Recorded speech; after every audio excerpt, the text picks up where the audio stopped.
мәдениет үйі 2019 жылы ақпан айынан бастап ашылған болатын.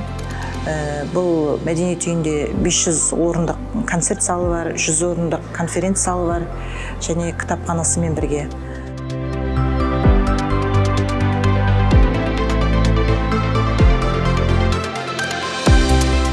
Бұрын біздің осы ауданымызда ешқандай мынандай мәдениет ошағы болмаған.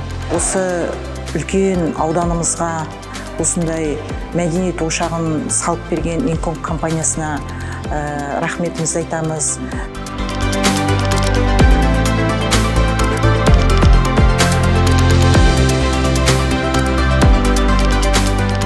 Ауданымыз осындай көркейе берсін деп, Мұнайлы ауданында тағы да осындай ауылдарымызда осындай мәдениет ошақтары салынса екен дейміз.